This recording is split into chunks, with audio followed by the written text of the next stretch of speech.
What's going on, guys? It's Joey, back again for another video, and today I have a really unique setup for you. This setup is the Beastmaster Vault setup. Now, this setup is pretty much all about your companions doing the work for you, while you stay invisible, and I will show you how we'll be invisible. So pretty much this is the build. You don't need flow because everything is so cheap that you don't really need like a huge energy pool. So you don't need to go for flow. We do have equilibrium though for easy regain. We have blind reach for strength. We run con for duration. We are running triple augment, as this will buff our companions' damage.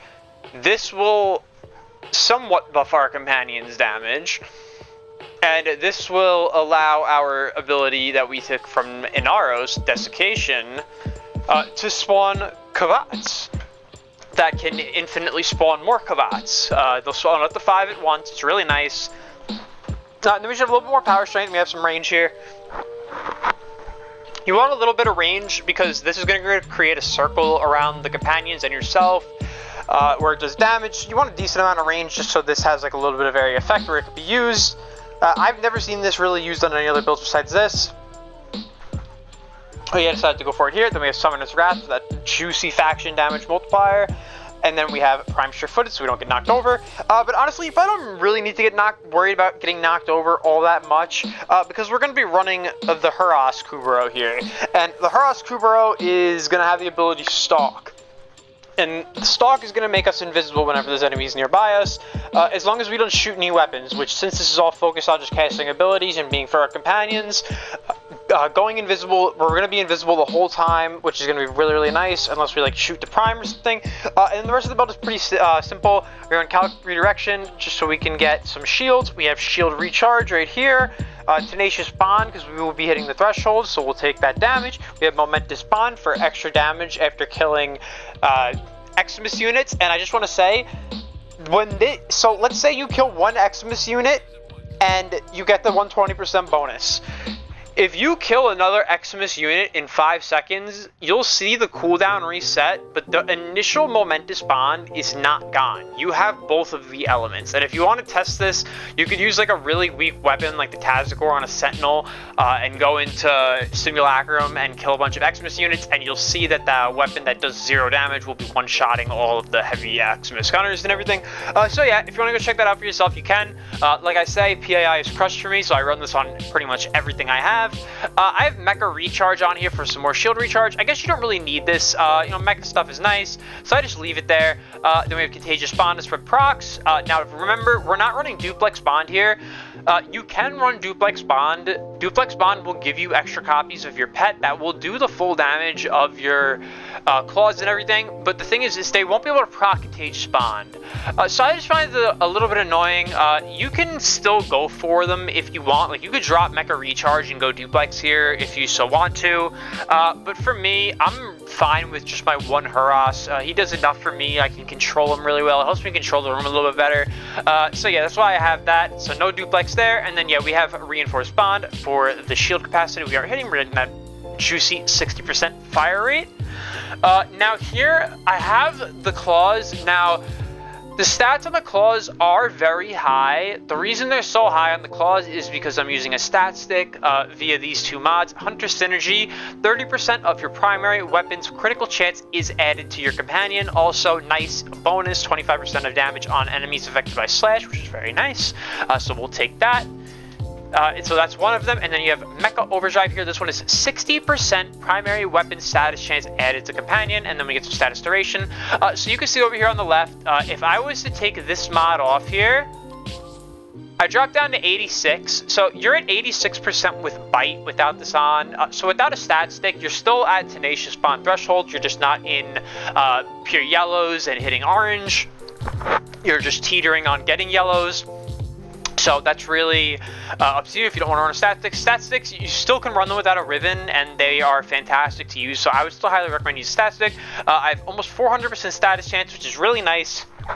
Pretty much fully electric here with some slash damage. But you guys can go for heat here if you want. They have burning claws here. You could totally go for heat if you want.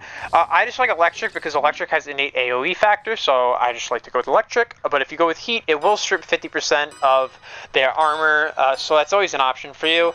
And yeah, posture's up to you. I like Assassin because, you know, it's going to do extra damage to Overguard. The Overguard units are usually the ones we have more trouble with, like the Xmas units. They're tankier and everything.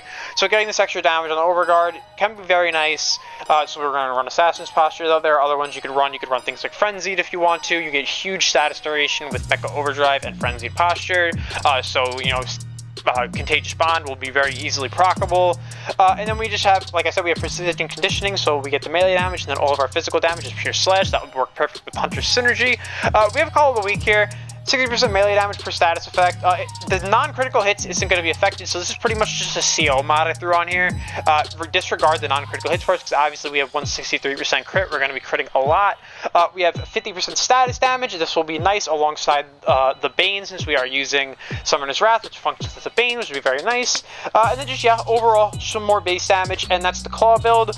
I'll show you guys my dog stick right here. I do have a God Roll Ribbon, but you don't need a God Roll Ribbon. Let's see what happens if I take this off here. The stats will drop, but what I would recommend instead you go here, like, this is still really good. You're still getting 480% status chance, and you're still getting 135% critical chance. This is all still going to go to the companion. Like, I'll show you really fast.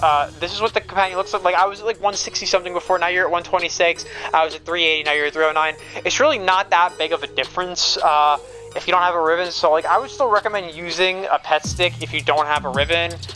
Also, if you're not using the ribbon, like I said, you could put Hunter Munitions here, so this will go up to 50% companion damage, so that could be a nice option for you too. But yeah, I just wanted to show this. The Arcane doesn't matter too. The Arcane does legitimately nothing. I just have like actual builds, so I just have an Arcane on here just to fill the gray slot. But yeah, make sure you put all your 60/60s on here. You throw your critical on here. If you don't have a ribbon, throw Hunter Munitions here. Make sure you get Massage Ball. And then yeah, the Arcane does not matter. So yeah, aside from that, I'm going to show you guys this now. I'm going to take it into mission.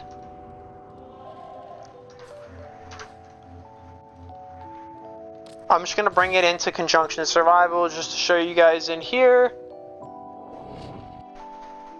Now, this isn't like my Rhino video where like it's a crazy chain, this, that. This is like a regular build where you're dealing with regular scenarios where like you're not going to have perfect chains all the time. You're not always going to be in the best scenario for Contagious Bond to work, but things will work. So pretty much what you do here is you would cast Desiccation, and then you use your melee weapon to get a finisher. And now you can see I have, it was one, but now I have two. It's already spread Scarab Storm and spawned another one for me, which is really nice. So as long as I pretty much stay in the fight, then my pets will do all the work for me. As you can see, they cleared out everything right in front of me right there. Really, really nice. They're going to go over here and clear out all this. Now, the reason we run Shock Trooper is because the Kavats do corrosive damage, but they also benefit from Shock Trooper, so they get the extra shock damage. And then, like I said, they'll gain the bonus speed and attack damage and everything from the two, which is really nice. And like I was saying before, I am invisible right now. Stalk has been up since I pretty much started after I killed those initial guys. My Kavats are still at 5. I don't need to change anything. You pretty much can just walk around. You don't even need to hold the stat stick in your hand. Like, you could walk around with like a slam build like this if you wanted to put a Nira mod on this instead of something that I have on here. Like, maybe you could drop the duration if you wanted to. Yeah, this is really, really cool. There's like other frames that you can use as Beastmasters. Like Dante is really, really solid. And I have another build for a Citrine. Citrine is fantastic as well with the new changes with the Prismatic Gem. So I just wanted to come in here and show this off to you guys. Now I'm going to hang out for like another minute or so.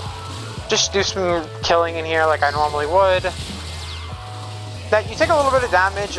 If you want to opt for a rolling guard, like, it's not a terrible idea, but like, don't forget you are invisible, so you're not going to get shot at. You're not taking aggro. You know, the enemies don't even know where you are. Like, you're just standing right next to them. Like, just stand right here. None of them are going to shoot at me, even though they're all stunned by the electric. You can see the corrosive being spread. Now, you could even put green shards on your Volt, if you want a full strip with this, you can, since they're doing corrosive damage, you could slap 2 regular green shards on to get 14 stacks, or you can go for 1 Tau and get 13, not full strip, but still pretty much strip all of it. With the new armor changes we have in the game, we're not actually, you know, because before, if you were stripping armor, you know, on a high level enemy, even if you stripped 80% of its armor, it was still taking like 90% reduced damage, whereas now the armor values of the enemies have been scaled down, and when you actually armor strip them, they really do take significantly more damage. Full stripping isn't totally required, so yeah, it's up to you how you want to go about it. I have this sharded for other things right now. This is just one of the 6 configs I have on my Volt. This is a really, really fun build to use. I like using this. I use it in a lot of the 1999 Exterminate missions when 1999 came out. It's really, really nice because you can just run through the tiles and your dogs will carry everything. And I want to mention this here too. If you aim for an enemy, your pets will attack that enemy. They'll target that enemy.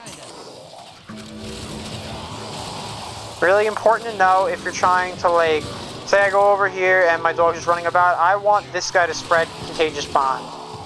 You know, if I can actually get my dog, because the Kavats do so much damage themselves, you know, so you want your dog to actually get some kills, he'll spread Contagious Bond, but your pets are still going to spread electric. Look at all those electric procs on them, really, really fast to get the electric procs on them.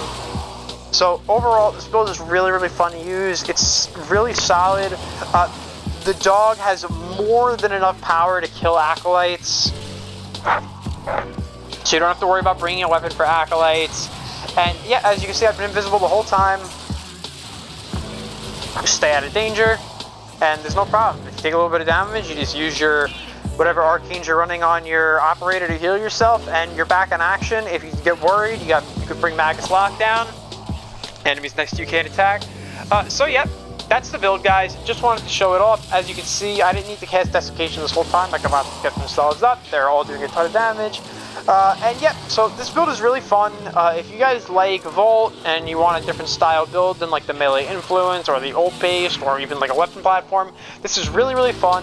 So if you guys like this video, let me know in the comments. Leave a like, subscribe, and thank you guys for watching.